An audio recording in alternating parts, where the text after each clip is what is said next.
Islamic bank সুদের পরিবর্তে কিভাবে মুনাফা লাভ করে? আপনি জানতে চেয়েছেন যে ইন্টারেস্টের পরিবর্তে কিভাবে মুনাফা, এটা? হ্যাঁ, হ্যাঁ। এখন সরাসরি দেখবেন প্রশ্ন উত্তর ভিত্তিক অনুষ্ঠান ইসলামী সমাধান, সৌজন্যে NCC bank, powered by NCC Islamic. NCC bank কার্ডে এই রমজানে শপিং, ডাইনিং ও ট্রাভেলিং এ পাচ্ছেন আকর্ষণীয় ক্যাশব্যাক এবং সেভিংস অফার। এনসিসি ব্যাংক, আপনার সাথেই সব সময়।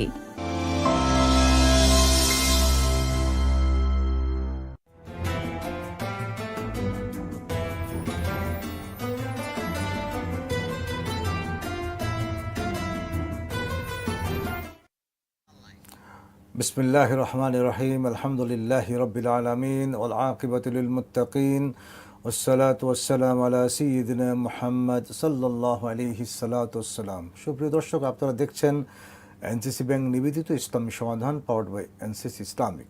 প্রিয় দর্শক, আপনারা জানেন আমরা আমাদের এই পর্বগুলোতে প্রতিদিনই কোনো না কোনো বিষয়ে গুরুত্বপূর্ণ আলোচনা করি।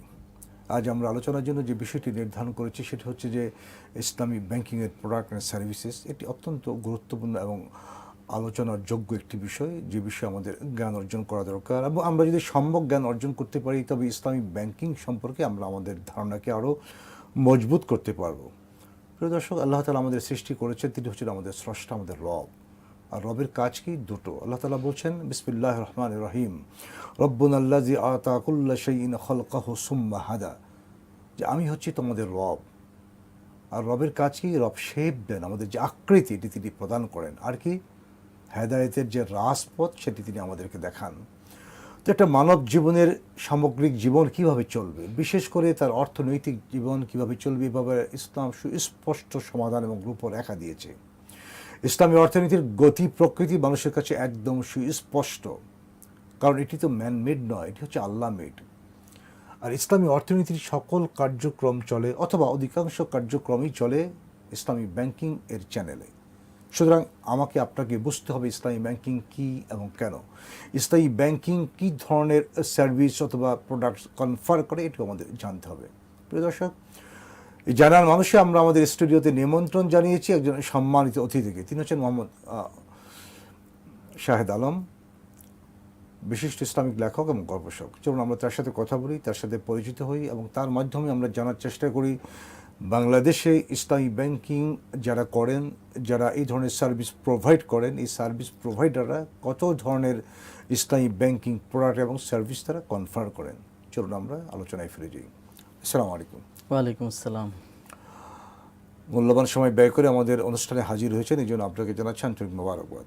আপনাকে অসংখ্য ধন্যবাদ আমাকে আজকের এই লাইভ অনুষ্ঠানে স্বাগত আমন্ত্রণ জানানোর জন্য। জি, আলহামদুলিল্লাহ। আপনি নিশ্চয়ই জানতে পেরেছেন যে আমাদের আজকের আলোচনার বিষয়টি কি। আমরা আসলে বেসিক্যালি আমাদের প্রিয় দর্শকদের জন্য তুলে ধরতে চাই বাংলাদেশে ইসলামী ব্যাংকিং যারা করছে, পূর্ণাঙ্গ ইসলামিক ব্যাংকিং হোক অথবা উইন্ডো বেসড ইসলামিক ব্যাংকিং হোক অথবা ব্রাঞ্চ বেসড ইসলামিক ব্যাংকিং হোক, তারা কী ধরনের সার্ভিসগুলো প্রোভাইড করছে in terms of deposit and in terms of investment and in terms of trade. অসংখ্য ধন্যবাদ আপনাকে। আসলে ব্যাংকগুলো বাংলাদেশে যেগুলো কাজ করছে, অথবা বাংলাদেশে না, ব্যাংকের কাজটা কি আসলে বেসিকলি? ব্যাংকের প্রধানত কাজ, আমি যেটা বলি যে সবসময় তিন ধরনের প্রধানত আমরা কাজ করে থাকি। একটা হলো যে আমরা যারা সারপ্লাস গ্রুপ আছে আমাদের দেশে বা আমাদের সমাজে, ফাইন্যান্সিয়াল ইন্ডাস্ট্রিতে যাদের কাছে ডিপোজিট বেশি আছে, তাদের কাছ থেকে আমরা ডিপোজিটটা কালেক্ট করি এবং সেই ডিপোজিটটা আমরা কি করি, আবার ডেফিসিট গ্রুপ একটা আছে আমাদের সমাজে বা আমাদের ফাইন্যান্সিয়াল ইন্ডাস্ট্রিতে, যাদের আসলে টাকা দরকার, তারা সেই টাকাটা নিয়ে বিভিন্ন ব্যবসায় খাটাবে অথবা পার্সোনাল কোনো নিড ফিল আপ করবে। তো এই যে ডিপোজিট কালেক্ট করি এবং ইনভেস্টমেন্ট দেই, এই দুইটা প্রধান কাজের পাশাপাশি ব্যাংকগুলো কিন্তু আরও একটা কাজ করে থাকে। আপনি যেমনটা বলছিলেন যে ফরেন ট্রেডের কাজগুলো আমরা করে থাকি, আন্তর্জাতিক বাণিজ্যের ক্ষেত্রে ব্যাংকগুলো বিভিন্ন ট্রানজ্যাকশনগুলো ফ্যাসিলিটেট করে থাকে। তো ইসলামিক ব্যাংকিংয়ের কথা যদি বলি, সেক্ষেত্রে আমরা ডিপোজিট কালেক্ট করি। তো ডিপোজিট কালেক্ট করার ক্ষেত্রে বাংলাদেশে যদি বলি, মোটামুটি দুই ধরনের ডিপোজিট আমরা বেশি কালেক্ট করি। এর মধ্যে একটা হলো আল ওয়াদিয়া, অথবা আমরা যদি বলি আমানার ভিত্তিতে আমরা ডিপোজিট কালেক্ট করি আমাদের ক্লায়েন্টের কাছ থেকে, এবং এটা আমরা সচরাচর যেটা আমরা কারেন্ট অ্যাকাউন্ট বলে চিনি বা জানি সেটাই, যে কারেন্ট অ্যাকাউন্টের ডিপোজিটটা আমরা যেই পদ্ধতিতে ইসলামিক ব্যাংকিং সিস্টেমে কালেক্ট করি সেই পদ্ধতিটা আমানার ভিত্তিতে হতে পারে অথবা ওয়াদিয়ার ভিত্তিতে হতে পারে। তো এটা কেমন? এটা হলো বেসিক্যালি আমরা ক্লায়েন্টের কাছ থেকে টাকাটা নেই এবং সেই টাকাটা আমরা একটা পারমিশন নিয়ে ইউজ করার পারমিশন নিয়ে আমরা নেই, মানে যেটাকে আমরা বলি আল আমানা with permission to use. Exactly আপনি জানেন যে আমানার ক্ষেত্রে তো আমরা টাকাটা ইউজ করতে পারি না, যে বা আমার কাছে আমানত যেভাবে রেখেছে সেভাবেই কিন্তু আমার ফেরত দেওয়ার কথা ছিল বা কথা। তো আমরা যেহেতু এই টাকাটা ব্যাংকিং চ্যানেলে ঢোকার পর আমরা সেটাকে ইউজ করি, তো আমানা with permission to use the fund, এই ভিত্তিতে বেসিক্যালি আমরা কারেন্ট অ্যাকাউন্টের ফান্ডটা গ্রহণ করি। এই আমানার ভিত্তিতে যেটা আমরা গ্রহণ করি সেখানে কিন্তু আমরা কোনো প্রফিট দিই না ক্লায়েন্টকে, এবং সেটা ক্লায়েন্ট যখন চান অন ডিমান্ডে ব্যাংকিং আওয়ারের মধ্যে আমরা তাকে দিতে বাধ্য থাকি। তো এর বাইরে যদি আমরা বলি, আরেকটা হলো যে আমরা নর্মাল প্রফিট, যেটা প্রফিট বিয়ারিং ডিপোজিট আমরা বলি, যে কিছু ডিপোজিট আমরা ক্লায়েন্টের কাছ থেকে নিই, সেগুলোর এগেইনস্টে আমরা প্রফিট দিচ্ছি, বা আমরা এটাকে প্রফিট শেয়ারিং লস বেয়ারিং বলতে পারি। এক্স্যাক্টলি প্রফিট শেয়ারিং বা লস বেয়ারিং ডিপোজিট বলতে পারি। এবং এক্ষেত্রে আপনি জানেন যে বাংলাদেশে অলমোস্ট সবগুলো ব্যাংকই মুদারাবার ভিত্তিতে আমরা ডিপোজিটটা গ্রহণ করে থাকি ক্লায়েন্টের কাছ থেকে। এই যে মুজারাবা নীতিমালা কথাটা, আমরা যখন কোনো ব্যাংকে যাই, কারেন্ট অ্যাকাউন্ট ওপেন করতে চাই বা সেভিংস অ্যাকাউন্ট ওপেন করতে চাই, সেখানে ফর্মে কথাগুলো লেখা থাকে মুজারাবা নীতিমালা। আচ্ছা আচ্ছা আমরা মানে নীতিমালা বলতে আমরা কি বুঝি মুজারাবা নীতিমালা? আচ্ছা, মুদারাবা নীতিমালা বলতে আমরা এই নীতিমালাটা কিন্তু এসছে রাসূল সাল্লাল্লাহু আলাইহি ওয়াসাল্লামের কাছ থেকেই। আমরা যদি ইতিহাস দেখি, তাহলে যদি বলি যে নবুয়তের পূর্বেই রাসূল সাল্লাল্লাহু আলাইহি ওয়াসাল্লাম খাদিজা রাদিয়াল্লাহু তাআলা আনহার সাথে কিন্তু একটা ব্যবসায়িক চুক্তিতে ছিলেন, যেখানে খাদিজা রাদিয়াল্লাহু তাআলা আনহা ক্যাপিটাল প্রোভাইড করতেন, রাসূল সাল্লাল্লাহু আলাইহি ওয়াসাল্লাম সেই ক্যাপিটাল দিয়ে বিজনেস করতেন, এবং বিজনেসের থেকে যে প্রফিটটা আসে সেটা দুজন ভাগাভাগি করতেন। এই সিস্টেম ছিল মানে agreed ratio. Exactly agreed ratio, pre agreed ratio ছিল, যে তুমি এই ফান্ড নিয়ে ব্যবসা করবা, ব্যবসার পরে যেটা আসবে সেটা আমরা দুজন প্রি অ্যাগ্রিড রেশিওতে ভাগাভাগি করব। সেটা আমরা বাংলাদেশে না, ইসলামিক ব্যাংকিং ইন্ডাস্ট্রিতে ওয়ার্ল্ড ওয়াইড এটাকে খুব বেশি জনপ্রিয় একটা মাধ্যম বা মোড হিসেবে আমরা ইউজ করি, যে ক্লায়েন্টের কাছ থেকে আমরা ডিপোজিটটা নিয়ে আসি, এনে আমরা এটাকে ইউটিলাইজ করি, বিজনেস করি, এবং বিজনেস করে যে প্রফিটটা আসে আমাদের প্রি অ্যাগ্রিড একটা এগ্রিমেন্ট থাকে যে আমরা যে প্রফিটটা আছে এটা 70% ক্লায়েন্ট নেবে, 30% আমরা নিব, অথবা 50-50 অথবা 60-40 হোয়াট এভার। মানে এখানে উভয় পক্ষ যে রেশিওতে সম্মত হবে সেটাই জায়েজ আছে। এক্স্যাক্টলি সেটাই জায়েজ আছে। সেক্ষেত্রে তো ক্যাপিটাল যিনি প্রোভাইড করছেন ওনাকে বলা হচ্ছে সাহেবাল মাল বা রবাল মাল, উনি ক্যাপিটালের ওনার। আর ব্যাংক বা আর্থিক প্রতিষ্ঠানগুলো হলো সেক্ষেত্রে মুদারিব বা capital utiliser, organiser, capital manager, yes organiser. তো এক্ষেত্রে আবার একটা সিস্টেম আছে, আমরা অনেক সময় অ্যাকাউন্ট খুলি, বাট অ্যাকাউন্টের পিছনে যে টার্মসগুলো সেগুলো অনেক সময় পড়ি না আমরা। এই মুদারাবার নীতিতে আপনি নিশ্চয়ই জানেন যে যদি কোনো লস হয়, এটা যদি ব্যাংকের কারণে হয়, তাহলে ব্যাংক কিন্তু ক্যাপিটালের লসটা দিতে বাধ্য। কিন্তু ব্যাংকের কারণে কোনো লস হয়নি, সেক্ষেত্রে এমন যদি কোনো ইস্যু থাকে, সেক্ষেত্রে কিন্তু ক্লায়েন্টকে বা যিনি ক্যাপিটালের মালিক উনি কিন্তু এই লসটা বিয়ার করার কথা। ঠিক আছে, যেটা অর্থনীতিতে একটা কথা আছে যে টাকা যার লসটার, এক্ষেত্রে টাকা তো সেই ক্যাপিটাল প্রোভাইডার ওনার। এক্স্যাক্টলি আমরা যদি অর্গানাইজারের কথা বলি বা মুদারিবের কথা বলি বা ব্যাংকের কথা বলি, তার তো টাকা নাই, সে টাকা ডেপ্লয় করে নাই। এক্স্যাক্টলি সুতরাং এখানে যদি কোনো লস হয়, যেটা আপনি বলতে চেয়েছেন, সোললি বহন করবে ক্যাপিটাল প্রোভাইডার বা ক্লায়েন্ট। যদি ইন দিস কেস শর্ত হলো যে যদি এই লসটা ন্যাচারাল কোনো সিস্টেমের কারণে হয়, সেই লসের পিছনে যদি ব্যাংকের কোনো হাত না থাকে, সেক্ষেত্রে সেই লসটা ক্লায়েন্ট বিয়ার করবে অবশ্যই। এতে কোনো এক্ষেত্রে কথা হচ্ছে ব্যাংক যদি মিসকন্ডাক্ট না করে, ব্রিচ অফ ট্রাস্ট না করে, অথবা নেগলিজেন্সি শো না করে, তারপরে যদি লস হয়, সেক্ষেত্রে সেই লস সোললি ক্লায়েন্ট বিয়ার করবে। Right, exactly. আর যদি ব্যাংকের দোষ থাকে, সেক্ষেত্রে ব্যাংক যে পরিমাণ ক্যাপিটাল লস হলো ওই পরিমাণ ক্যাপিটালের লসটা কিন্তু ক্লায়েন্টকে দিতে বাধ্য থাকবে। তো বেসিক্যালি আমরা যদি বলি, মুদারাবার ভিত্তিতে ব্যাংকগুলো বিভিন্ন ধরনের অ্যাকাউন্ট খুলে থাকে। টার্ম অ্যাকাউন্ট আছে যেগুলো আমরা টিডিআর বা এফডিআর মোডে, যেটা আমরা কনভেনশনাল এফডিআর হয়, এটা আমরা এটাকে বলি মুদারাবা টার্ম ডিপোজিট রিসিট বা এমটিডিআর বলি আমরা। তারপরে রিকারিং কিছু ডিপোজিট আছে আমাদের, যেমন ডিপিএস নেচারের, যেগুলো মান্থলি আমরা ইনস্টলমেন্ট নিয়ে থাকি। মানে আমরা আদার দেন আলওয়াদিয়া কারেন্ট অ্যাকাউন্ট আর যত সমস্ত ডিপোজিট আমরা গ্রহণ করি ডেপ্লয়মেন্ট পারপাস, এক্স্যাক্টলি সবকিছুই মুদারাবা নীতিমালার অধীনে। সেটা হজ অ্যাকাউন্ট হোক, মোহর অ্যাকাউন্ট হোক, স্টুডেন্ট অ্যাকাউন্ট হোক, অথবা অন্য কিছু, সেভিংস অ্যাকাউন্ট হোক, এক্স্যাক্টলি এমটিডিআর হোক, অথবা মান্থলি ইনকাম স্ট্রিম হোক, অল অ্যাকাউন্ট। এক্স্যাক্টলি। এর পাশাপাশি আমরা যদি আরো কিছু বলি, যে ওয়ার্ল্ড ওয়াইড সিনারিও যদি বলি, করদের ভিত্তিতেও কিছু কিন্তু আপনি জানেন যে কিছু ডিপোজিট কালেক্ট করা হয়। ইভেন বাংলাদেশে আমরা কিছু ওয়াকফ ফান্ডও কালেক্ট করি, বাট সেই ওয়াকফ ফান্ডটাও কিন্তু একটা মুদারাবার ভিত্তিতেই কালেক্ট করি। আমরা জানি যে ওয়াকফ বলতে আমাদের এখানে একটা মাথায় চলে আসে যে কোনো একটা ফিক্সড অ্যাসেট দিতে হবে, আমার একটা জমি দিয়ে দিতে হবে, আমার একটা বিল্ডিং দিয়ে দিতে হবে ওয়াকফ। যেহেতু এটা আসলে এই সময় সম্ভব না, তো আমরা ক্যাশ ওয়াকফ অ্যাকাউন্টের মাধ্যমে কিন্তু ক্লায়েন্টের কাছ থেকে ডিপোজিট আমরা কালেক্ট করি। আমাদের আরেকটা আছে, প্রোডাক্ট আছে মোহর অ্যাকাউন্ট।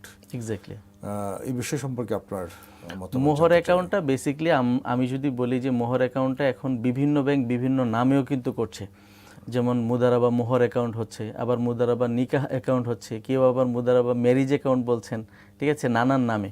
তো মোহর অ্যাকাউন্টটা বেসিক্যালি যদি বলি সেটা হলো যে যারা বিয়ে করে ফেলেছেন অলরেডি, বিয়ে করে ফেলেছেন অথবা ভবিষ্যতে করবেন, ওইটা দুইটাই আমাদের কিন্তু ব্যাংকিং ইন্ডাস্ট্রিতে এটা সুযোগ দেওয়া হয় যে বিয়ে করে ফেলেছেন অথবা ভবিষ্যতে করবেন। আমরা জানি মোহর একটা বাধ্যতামূলক পেমেন্ট দিতে হয় আমাদের ওয়াইফদেরকে, স্ত্রীদেরকে।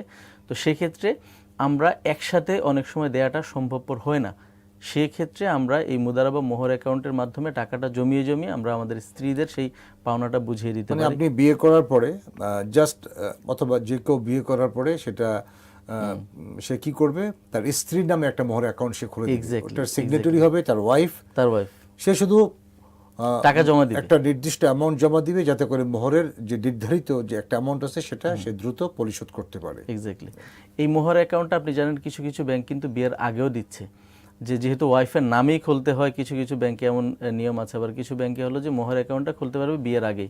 বিয়ের আগে সে ওয়াইফ কোত্থেকে পাবে? ওয়াইফ পাবে না, বাট এটার সিস্টেমটা হলো যে মনে করেন কেউ অনার্সে পড়ছে, সে মাস্টার্সের পরে বিয়ে করবে, বাট মাস্টার্সের পরেই তো তার হাতে 1 লাখ 2 লাখ টাকা আসবে না। আমরা সেটা ম্যারেজ অ্যাকাউন্ট করতে পারি। এক্স্যাক্টলি, এই যে আমরা যেটা বললাম ম্যারিজ অ্যাকাউন্ট আছে আমাদের, নিকাহ অ্যাকাউন্ট আছে আমাদের, বিভিন্ন নামে বিভিন্ন ব্যাংক এই প্রোডাক্টগুলো থাকছে, খুলছে। তো ওইগুলোর মাধ্যমে কিন্তু আমরা বিয়ের খরচাদি অথবা মোহরের যে খরচটা সেটা আমরা জমানোর স্কোপ আছে, এবং বাংলাদেশে অলমোস্ট সবগুলো ব্যাংকেই এবং আর্থিক প্রতিষ্ঠান যারা ইসলামিক ব্যাংকিং অ্যান্ড ফাইন্যান্সের সার্ভিসগুলো দিচ্ছেন ওরা কিন্তু এই সার্ভিসটা দিচ্ছে। কিন্তু এই যে মোহরের টাকাটা যাতে হাজব্যান্ড সহজে দিতে পারে তার ওয়াইফকে, ডেফিনেটলি আমি মনে করি এটা একটা সুন্দরতম ব্যবস্থা। এবং আমরা দেখি আমাদের দেশে মানে শুধু শুধু মোহরের একটা বিশাল অ্যামাউন্ট ধার্য করা হয় বিয়ের ক্ষেত্রে, যেটা আসলে পরবর্তীতে পরিশোধ করা হয় না। কিন্তু আমরা জানি না যে এর দ্বারা আমরা কতটুকু কবিরা গুনাহ করতেছি।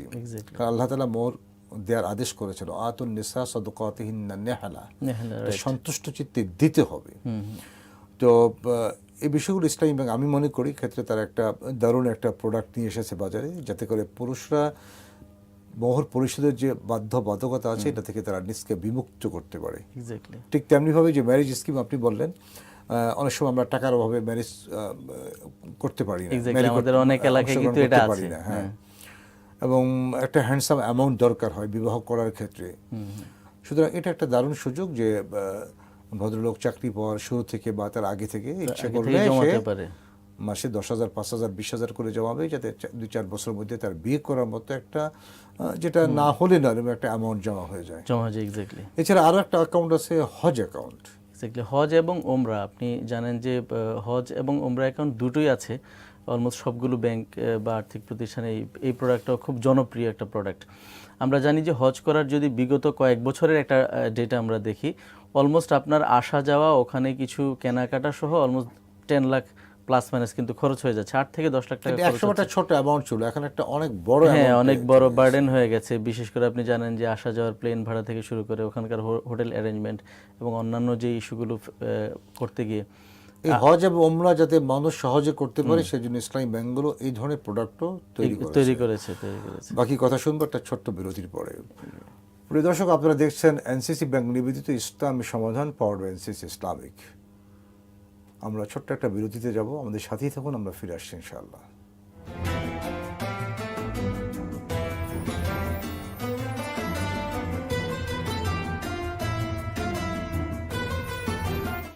এনসিসি ব্যাংক কার্ডে এই রমজানে শপিং, ডাইনিং ও ট্রাভেলিং এ পাচ্ছেন আকর্ষণীয় ক্যাশব্যাক এবং সেভিংস অফার। এনসিসি ব্যাংক, আপনার সাথেই সব সময়। শরিয়া অনুশাসন মেনে বিজ্ঞ শরিয়া বোর্ডের নির্দেশনায় ও স্বতন্ত্র ব্যবস্থাপনায় গ্রাহকদের জন্য এনসিসি ইসলামিক ব্যাংকিং এর আকর্ষণীয় সেবাসমূহ রয়েছে।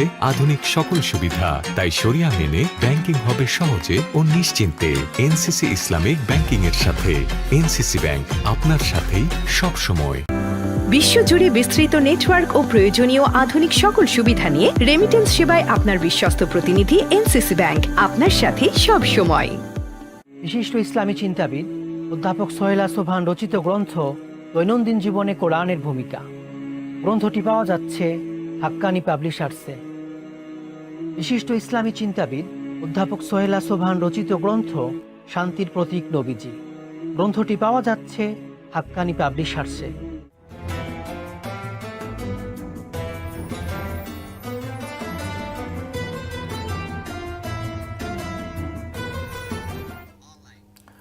আবার আপনাদের স্বাগত জানাই এনসিসি ব্যাংক নিবেদিত ইসলামী সমাধান পাওয়ার্ড বাই এনসিসি ইসলামিক এ। প্রিয় দর্শক, চমৎকার আলোচনা চলছে ইসলামিক ব্যাংকিংয়ের বিভিন্ন প্রোডাক্টস এবং সার্ভিস নিয়ে। চলুন আমরা আলোচনায় ফিরে যাই। যে মোহতারাম, আপনি আলোচনা করছিলেন হজ এবং মোহর এই অ্যাকাউন্টগুলো নিয়ে। আর কি কি সেবা ইসলামী ব্যাংকগুলো দিচ্ছে? আরও আমরা জানি যে স্টুডেন্ট অ্যাকাউন্ট আছে, মুদারাবার ভিত্তিতে আমরা স্টুডেন্ট অ্যাকাউন্টগুলো খুলতে পারছি, যেখানে বাবা মা সেই স্টুডেন্ট অ্যাকাউন্টে টাকা জমিয়ে জমিয়ে যখন ওরা হায়ার স্টাডিজে যাবে তখন কিন্তু বড় ধরনের একটা অ্যামাউন্ট লাগে। এই অ্যাকাউন্টগুলি তো কনভেনশনাল ব্যাংকও আছে, তো আপনার সাথে মানে ইসলামী ব্যাংকিংয়ের সাথে ওখানকার পার্থক্যটা কোথায়? মূল পার্থক্য যেটা আছে সেটা হলো যে আপনি জানেন যে কনভেনশনাল ব্যাংকিং তো একটা নির্দিষ্ট করে প্রফিট মানে ইন্টারেস্ট রেটটা ওরা ডিক্লেয়ার দিয়ে দিচ্ছে যে আপনি এত বছরের জন্য রাখবেন, এত % ইন্টারেস্ট পাবেন, এত বছর পরে এত টাকা পাবেন, ফিক্সড। বাট মুদারাবার ক্ষেত্রে আমরা বলছি যে এই অ্যাকাউন্টগুলি কিন্তু আমরা মুদারাবার ভিত্তিতে নিচ্ছি। তো আমরা প্রফেশনাল এক্স্যাক্টলি আমরা শুরুতেই কিন্তু বলেছি যে মুদারাবা কি হয়, আমরা প্রফিটটা ফিক্স করছি না, বাট প্রফিট রেশিওটা ফিক্স করছি, যে আমাদের যে পরিমাণ প্রফিট আসবে সেই প্রফিটের একটা রেশিও ক্লায়েন্ট পাবে আর একটা আমরা পাবো। সেন্সে প্রফিট কত হবে বিনিয়োগের ক্ষেত্রে সেটা আমরা জানি না। আচ্ছা, এখানে একটা শব্দ প্রচলিত আছে আমাদের গ্রাম বাংলায় বা আমাদের শহরগুলোতেও, যে ফিক্সড মানি হারাম। এ ব্যাপারে ইসলাম কি বলে? আচ্ছা, ফিক্সড মানি হারাম, এটা হলো আমাদের অনেকগুলো ইসলামিক ব্যাংকিং নিয়ে অনেকগুলো মিসকনসেপশন আছে। আপনি জানেন অনেকগুলো মিসকনসেপশনের মধ্যে একদম প্রধানতম মিসকনসেপশন হলো যে ফিক্সড মানি হারাম। কিন্তু ফিক্সড মানি আসলে হারাম ব্যাপারটা এমন না, ভেরিয়েবল মানি হালাল ব্যাপারটা এমন না। মূল ব্যাপারটা হলো যে আমাদের ইসলামিক ব্যাংকিং অ্যান্ড ফাইন্যান্সে অনেকগুলো টার্মস আছে, অনেকগুলো মোডস অফ কন্ট্রাক্টস আছে, যে সকল চুক্তির মাধ্যমে আসলে আমরা ক্লায়েন্টের সাথে একটা চুক্তিবদ্ধ কাজে আমরা মানে যাই। তো এখন এই চুক্তিগুলোর উপরে ডিপেন্ড করে আসলে আমরা ফিক্সড প্রফিট দিব নাকি ভ্যারিয়েবল প্রফিট নিব। এখন আমি যদি মুদারাবার কথা বলি, ওখানে আমরা বলছি কি প্রফিট রেশিওটা আমরা ফিক্স করছি, বাট প্রফিট রেটটা কিন্তু ফিক্স করছি না। আমার যদি 100 টাকা লাভ হয়, ক্লায়েন্টকে 70% দেওয়ার কথা থাকলে আমি 70 টাকা দিয়ে দিব, আমি 30 টাকা রাখবো। আমার 200 টাকা লাভ হলে ক্লায়েন্টকে 70% দেওয়ার কথা থাকলে 140 টাকা দিয়ে দিব, আমি 60 টাকা রাখবো। এটাই হলো আমার সিস্টেম, বাট এটা হলো রেশিওটা ফিক্স করছি। বাট কিছু কিছু ক্ষেত্রে আপনি জানেন আমরা যখন বিনিয়োগ দেই, আমাদের দেশে বিনিয়োগ দেওয়ার ক্ষেত্রে আমরা বেশিরভাগই হলো ফিক্সড রেটে যাই। এই জায়গাটায় আমাদের একটা কনফ্লিক্ট বা ধারণা মিসকনসেপশনটা চলে আসে। আমরা বিনিয়োগের ক্ষেত্রে কিন্তু মুডগুলো আর মুদারাবায় থাকি না, আমরা তখন চলে যাই হলো বাই মুরাবাহা অথবা বাই মুআজ্জাল অথবা ইস্তিসনা অথবা সালাম, এগুলো আলাদা আলাদা চুক্তি। মানে এই যে আমরা বাই মুরাবাহার কথা আপনি বললেন, যেটাকে আমরা বলি cost plus profit, exactly cost plus, এই জায়গায় ফিক্সড লাভ করা ইসলামে শরিয়াসম্মত। এক্স্যাক্টলি শরিয়াসম্মত। মানে অনেকটা ব্যাপারটা এমন যে আপনি যদি বলেন যে আমরা দোকান থেকে অনেক সময় ডিম কিনি, এক হালি ডিম কিনলাম, কিনে আমি রাস্তা দিয়ে যাচ্ছি, রিকশায় লেগে আমার ডিমগুলো ভেঙে গেল, আমি তো দোকানদারকে গিয়ে কম্পেনসেশন ক্লেম করতে পারি না। ঠিক মুরাবাহাটা অনেকটা এই টাইপের হলো কেনা বেচা, যে আমি ফিক্সড প্রাইসে কেনা বেচা করি। এখানে ইসলামী ব্যাংকগুলো জাস্ট ট্রেডিং করে। এক্স্যাক্টলি ট্রেডিং করে, তারা as desired by the client একটা পার্টিকুলার দ্রব্যকে তারা পারচেজ করে এবং সেটাকে যারা ক্লায়েন্টের কাছে প্রফিট লোড করে ক্লায়েন্টের কাছে বিক্রি করে, আবার সেল করে। এক্স্যাক্টলি এটা বাকিতে এটা বাকিতে হতে পারে, এটা ভবিষ্যতে ইনস্টলমেন্টে দিতে পারে অথবা 6 মাস 1 বছর পর সে একবারে দিয়ে দিতে পারে। তাহলে আমরা কি বুঝতে পারলাম যে দ্য ওয়ার্ড ফিক্সড আসলে এটা কোনো প্রবলেমেটিক কোনো ওয়ার্ড। এক্স্যাক্টলি ফিক্সড কোথাও করা ফরজ, কোথাও করা হারাম। যেমন আপনি বিয়ে করতে যাবেন, মোহরানা নির্ধারণ করা এটা ফরজ। আপনি একটা গাড়ি ভাড়া করবেন, একটা বাড়ি ভাড়া করবেন, ভাড়া নির্ধারণ করা ফরজ, রাইট। কিন্তু আপনি 1,00,000 টাকা কাউকে ডিপোজিট দিলেন আর বললেন আমাকে ফিক্সড লাভ দিতে হবে, এখানে ইসলাম নিষেধাজ্ঞা আরোপ করেছে সঙ্গত কারণে। কারণ যে ভদ্রলোক 1,00,000 টাকা নিবে, সে ব্যবসা করবে, দিন শেষে বেলা শেষে সে কত অর্জন করবে সে নিজে জানে না। সো আপনাকে সে ফিক্সড কি করে প্রোভাইড করে? এখানে ইসলাম কিন্তু একটা, আমি মনে করি যে ইসলাম একটা দারুণ ভারসাম্যের পরিচয় দিয়েছে। এক্স্যাক্টলি। এবং আপনি জানেন যে এটা আলটিমেটলি কিন্তু আপনি যদি ইন্টারন্যাশনাল মার্কেটের কথা বলেন, ওখানে কিন্তু ফিক্সড ডিপোজিটেরও সিস্টেম আছে। সেই সিস্টেমটা খুব কম যদিও হয়েছে, যেটা মুরাবাহার ভিত্তিতে ডিপোজিট নিচ্ছে। যদি সেটা নেয় তাহলে তো ফিক্স করতে পারবে, সেটা ভিন্ন আলোচনা। বাংলাদেশে এখন এটা হয়নি এবং এটা ভায়াবল, বাংলাদেশের জন্য এখনো ভায়াবল না। কিন্তু এখানে আসলে আমাদের যারা শরিয়া স্কলার আছেন তাদেরও একটা অ্যাপ্রুভালের বিষয় আছে। এক্স্যাক্টলি। আচ্ছা, আমরা প্রায়শই একটা কথা শুনি যে অনেকে বলেন যে ইসলামী ব্যাংকিং যারা করে তারা ঘুরিয়ে খায়। আচ্ছা। এবং এটা অহরহ শোনা যায়, এই বিষয়টা সম্পর্কে আপনার বক্তব্য? এটার ব্যাপারে আমি যেটা বলি সবসময়, যে আসলে যদি আমি এক কথায় উত্তর দিই যে ইসলামী ব্যাংকিং ঘুরিয়ে খায়, হ্যাঁ আমি বলবো হ্যাঁ ঘুরিয়েই খায়। কেননা ঘুরিয়ে খাওয়ার মাধ্যমে আসলে বৈধ হয়। যেমন আপনি জানেন যে আল্লাহ রাব্বুল আলামিন কিছু নীতিমালাকে নির্দিষ্ট করে দিয়েছেন হালাল হিসাবে, আর কিছু নির্দিষ্ট করে দিয়েছেন হারাম হিসেবে। যদি আমি কোরআনের একটা আয়াতের কথা বলি, সূরা বাকারার 173 নম্বর আয়াতে আল্লাহ বলছেন যে ইন্নামা হাররামা আলাইকুমুল মাইতাতা ওয়াদ্দামা ওয়া লাহমাল খিনজির। এখানে আল্লাহ বলছেন যে তোমাদের জন্য হারাম করে দেয়া হয়েছে মৃত প্রাণী বা রক্ত এবং শুকরের গোশত। এই শুকরের গোশত কিন্তু হারাম, এটা যত প্রসেসই করা হোক এটা কিন্তু হালাল হবে না, আবার হালাল আবার হারাম। এক্স্যাক্টলি। যদি আমাদের আরেকটা প্রশ্ন আমরা করি যে খাসির গোশত কি হালাল? আমরা কিন্তু সবাই বলি হালাল, বাট এটা কিন্তু হালাল না। আমি বলি হালাল না। কেন হালাল না? এটা প্রসেসের উপর ডিপেন্ড করছে যে খাসির গোশতটা হালাল হবে কি হারাম হবে। যেমন আপনি জানেন যে যদি একটা ন্যাচারালি হালাল বা ইনবিল্ট হালাল, কিন্তু এটা যদি খাওয়ার আগে কিছু প্রসেসটা যদি ঠিক হালাল করার, এক্স্যাক্টলি, যেমন এটা যদি আল্লাহর নামে জবাই না করা হয়, হ্যাঁ, অথবা জবাই করার সময় জোরপূর্বক যে খুঁচিয়ে যেটা করা হয়, মানে হত্যা করা হয় আর কি, নামান্তর, এক্স্যাক্টলি, তো তখন কিন্তু আবার এটা হারাম হয়ে যাচ্ছে। অথবা খাসিটা ইনবিল্ট হালাল না, চুরি করে আনা হলো, এক্স্যাক্টলি, অথবা হারাম টাকা দিয়ে খাসিটা পারচেজ করা হলো, এক্স্যাক্টলি। তো এই টাইপের যদি আমরা দেখি যে আসলে ইসলামিক ব্যাংকিংটা হলো, আপনি যদি বলেন সরাসরি, আমরা অবশ্যই বলবো এটা ইনবিল্ট হালাল। ইসলামিক ব্যাংকিং নামে, যেহেতু ইসলাম একটা পূর্ণাঙ্গ জীবন বিধান, আর অর্থনীতি হলো মানুষের জীবনের একটা প্রধানতম শাখা, সুতরাং ইসলামে অর্থনীতি আছে এবং অর্থনীতিতে ব্যাংকিং আছে, সুতরাং ইসলামিক ব্যাংকিং আছে। রাইট, আপনি চমৎকার বলেছেন। আরেকটা বিষয় হলো যে ঘুরিয়ে খাওয়ার বিষয়টা। আপনি দেখেন যে একটা সিংহ যখন কোনো হরিণকে সে হত্যা করে, সে কিন্তু ডিরেক্টলি খায়। এক্স্যাক্টলি। খামচে ধরে তারপরে খেয়ে ফেলে। এই ধরনের কোনো শরীয়ত নাই, সে ডিরেক্টলি কাঁচা গোশত খাচ্ছে। কিন্তু আমরা কিন্তু একটা হরিণকে ধরলে সেভাবে করার সুযোগ নাই। এটাকে আল্লাহর নামে জবাই করতে হবে, গোশতটা ওয়াশ করতে হবে, ময়লা পরিষ্কার করতে হবে, এটাকে আবার আপনার কি বলে বিভিন্ন ধরনের মশলা দিয়ে এটাকে সুস্বাদু করতে হবে, তারপর সিদ্ধ করতে হবে, পাক করতে হবে, রন্ধন একটা প্রক্রিয়ার মধ্য দিয়ে এটা হালাল হয়। ঠিক তেমনি ভাবে যেটা বলা হয় যে ইসলামিক ব্যাংকিং ঘুরিয়ে খায়, আসলে ঘুরিয়ে খাওয়া যে প্রসেসটা আমরা দেখলাম, এটা আসলে হালাল করণের একটা নামান্তর এবং হালাল করণের একটা প্রক্রিয়া, এছাড়া এটা হালাল হবে না, এটা হালাল হবে না। আরেকটা আছে যে অনেকে বলে যে দুটো ব্যাংকিং তো অনেক সময় এক ধরনের দেখতে। আচ্ছা, যে ওখানেও কিছু লোক কাজ করে, এখানেও কিছু লোক কাজ করে, এখানেও সাইনবোর্ড, ওখানে সাইনবোর্ড, ওরা তো চেক পে অর্ডার ইস্যু করে, ডিডি ইস্যু করে, এরা তো এখানে তাই করে, ওরা আরটিজিএস করে, বিএফটি করে এন্ড সো অন। সো এই বিষয়ে আপনার বক্তব্য? এই বিষয়ে যে আমি যদি পিছন থেকে একটু রেফারেন্স টেনে আনি, যে আপনি বললেন যে হরিণের মাংস, একটাকে আল্লাহর নামে জবাই করা হলো, আর একটা হলো প্রতিমার নামে অথবা চন্দ্র সূর্যের নামে জবাই করা হলো। দুইটা পাত্রে রাখা হলো, দুইটাকে সেম মানে কি বলে আমরা যদি বলি বাবুর্চি, সেম শেফ যদি রান্না করে, একই মশলা দুইটাতে অর্ধেক দেয়া হলো, রান্না শেষে কিন্তু দুইটা একই টেস্ট হবে, তাই না?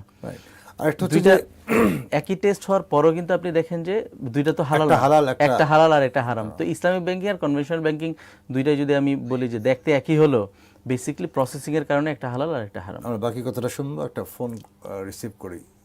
জি, আসসালামু আলাইকুম, কে বলছেন প্লিজ? আসসালামু আলাইকুম। ওয়ালাইকুম আসসালাম। জি ভাই বলেন।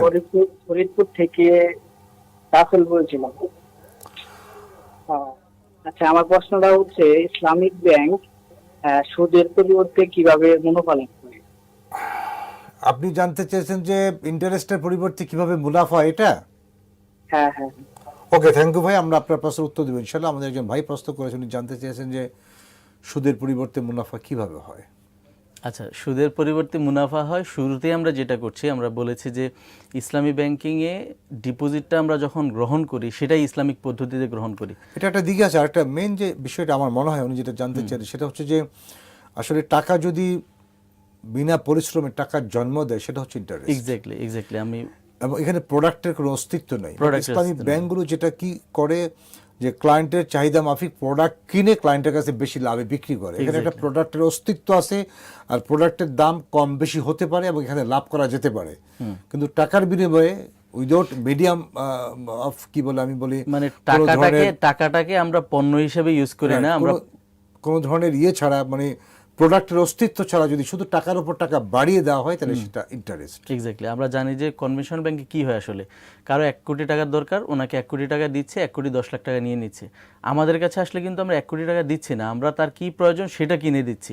আইদার বাড়ি করতে আসছে, তাকে আমরা বাড়ি করার ক্ষেত্রে রড, সিমেন্ট, বালু ইত্যাদি এখানে সাপ্লাই এবং ডিমান্ডটা সমাজে ঠিক থাকে যাতে আপনার কোনো মূল্যস্ফীতি বা মুদ্রাস্ফীতি তৈরি না হয়। এক্স্যাক্টলি আমরা প্রোডাক্ট দিচ্ছি, টাকা নিচ্ছি, এই জন্য এটা আমরা হালাল করে নিচ্ছি। আরেকটা বিষয় হলো আমি যেটা বলি সবসময় সেটা হচ্ছে যে এই যে আমরা দুজন কথা বলতেছি, আমরা কিন্তু আসলে দুজন মানুষ, Exactly. দেখতে এক, দুজনের হাত আছে, পা আছে, চোখ আছে, মাথা আছে, এভরিথিং আছে, বাট দুজন কিন্তু ডিফারেন্ট টাইপের লোক, এক্স্যাক্টলি তাই না? দুজনের আই কন্ট্যাক্ট আলাদা, ডিএনএ আলাদা, ককটেইল আলাদা, থাম্ব ইমপ্রেশন আলাদা, ফুটপ্রিন্ট আলাদা, সবকিছু আলাদা, সবকিছু আলাদা। তো বাহ্যিকভাবে মনে হয় যে দুজন এক, কিন্তু অন্তর্নিহিতভাবে কি দুইটাই আলাদা। Different, totally different. এক্স্যাক্টলি এই জন্যই ইসলামী ব্যাংকিং এবং কনভেনশনাল ব্যাংকিংয়ের ক্ষেত্রে কোনো কোনো ক্ষেত্রে মনে হতে পারে যে দুটো ব্যাংকিং একই, বাট দুটোর কিন্তু সেপারেট মেকানিজম আছে এবং ডিফারেন্ট টাইপের মেকানিজম, এবং একটার পেছনে শরিয়া কথা বলে আর একটার পেছনে শরিয়া আমরা খুঁজে পাই না। একটা ম্যানমেড, একটা আল্লাহ, রাইট। এবং একটাতে সামাজিক ভারসাম্য, অর্থনৈতিক ভারসাম্য এবং অনেক কিছুই রক্ষা করার একটা প্রয়াস বা প্রচেষ্টা চলে। আরেকটা কেবলমাত্র পুঁজিপতি যারা আছেন তাদের হাতে কি সম্পদ চলে পুঞ্জীবিত হয়। এটা গেল আমাদের ডিপোজিট পার্ট। আমরা যদি সংক্ষেপে ইনভেস্টমেন্ট পার্টটা জানতে চাই, যেটা আপনি বললেন যে আমরা মুরাবার ভিত্তিতে বিনিয়োগ করি, কস্ট প্লাস প্রফিট, আর কি কি ধরনের ইনভেস্টমেন্ট থাকতে পারে একদম যদি আমরা সংক্ষেপে বলার এর চেষ্টা বাইরেও করি। যদি আমাদের আছে যে আমরা যদি কনস্ট্রাকশনের ক্ষেত্রে যাই বা ম্যানুফ্যাকচারিং এর ক্ষেত্রে যাই, আমরা ইস্তিসনা নামে একটা মোড আছে, আমরা কোনো কিছু কনস্ট্রাকশন বা ম্যানুফ্যাকচারিং এর ক্ষেত্রে সেটা আমরা ইউজ করে থাকি। বাই সালামের ক্ষেত্রে অ্যাডভান্স পারচেজ করতে চাই। এক্স্যাক্টলি বাই সালাম আমরা অ্যাডভান্স পারচেজের ক্ষেত্রে এটা আমরা ইউজ করতে চাই। এটা এগ্রিকালচার হতে পারে বা ফরেন কোনো এক্সপোর্ট ইম্পোর্টের ক্ষেত্রে আমরা এটাকে ইউজ করি। আপনি জানেন যে বাই সার্ফ নামে একটা জিনিস আছে যেটা ব্যাংকিংয়ের ক্ষেত্রে কারেন্সি কেনাবেচার ক্ষেত্রে আমরা ইসলামিক মোড অফ ফাইন্যান্স হিসেবে আমরা এটাকে ইউজ করে থাকি। পাশাপাশি বাংলাদেশের সবচেয়ে জনপ্রিয় আরেকটা মোড আছে, সেটা হলো HPSM নামে। এক্স্যাক্টলি টার্ম ফাইন্যান্সের ক্ষেত্রে আমরা ইউজ করি, যেটা আমরা সর্বোচ্চ ব্যাংকগুলো ভ্যারি করে 20 থেকে 25 বছর পর্যন্ত আমরা বিনিয়োগ দিয়ে থাকি। হায়ার পারচেজ আন্ডার শিরকাতুল মিল্ক এই হেডলাইনে, যেটা আমাদের। এছাড়া আমরা তো আরো দুটো প্রোডাক্ট করি, সেটা হচ্ছে ইকুইটি ফাইন্যান্সের ক্ষেত্রে মুদারাবা এবং মোশারাকা। এক্স্যাক্টলি মুদারাবা মোশারাকা বলা হয় যে এই দুটো হচ্ছে সবচেয়ে আদর্শ mode, beauty of Islamic banking and finance. Actually এই দুটো যদি আমরা করতে পারতাম তাহলে সমাজকে কন্ট্রোল করা অনেক ক্ষেত্রে সহজ হয়ে যেত। মানে টাকা থাকলে সবার পকেটে টাকা থাকবে, টাকা না থাকলে কারো পকেটেই থাকবে না।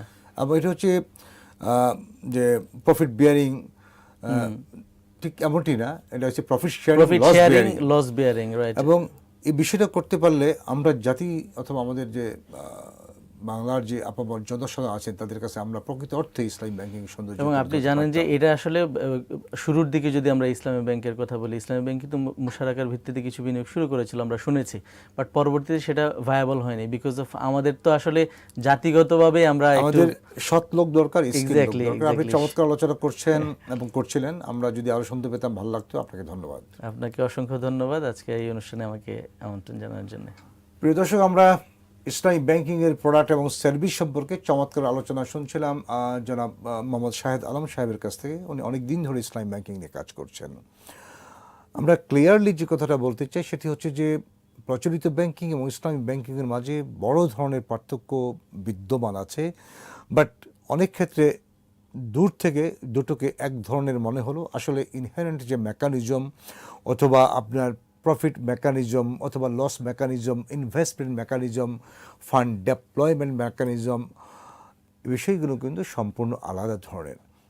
আমাদের পড়ালেখা করতে হবে, জানতে হবে, বুঝতে হবে, তবে আমরা ইসলামী ব্যাংকিংয়ের প্রকৃত সৌন্দর্য বুঝতে পারবো এবং এ বিষয়ে আমরা আমাদের জাতিকে সমৃদ্ধ করতে পারবো। প্রিয় দর্শক, আপনারা শুনছিলেন চমৎকার আলোচনা ইসলামী ব্যাংকিংয়ের সার্ভিস এবং প্রোডাক্ট নিয়ে। এই আলোচনাটি নিবেদিত হচ্ছে এনসিসি ব্যাংকের দ্বারা, পাওয়ার্ড বাই এনসিসি ইসলামিক। আবার আপনাদের সাথে দেখা হবে কোনো গুরুত্বপূর্ণ বিষয় নিয়ে, নতুন কোনো অতিথিকে নিয়ে। ততক্ষণ পর্যন্ত আপনারা সুস্থ থাকুন, ভালো থাকুন। আজ এই পর্যন্তই। হাযা মা ইনদি ওয়াল ইলমু ইনদাল্লাহ ওয়া মা তাওফীক ইল্লা বিল্লাহ আলাইহি তাওয়াক্কালতু ওয়া ইলাইহি উনীব। আসসালামু আলাইকুম ওয়া রাহমাতুল্লাহি ওয়া বারাকাতুহু।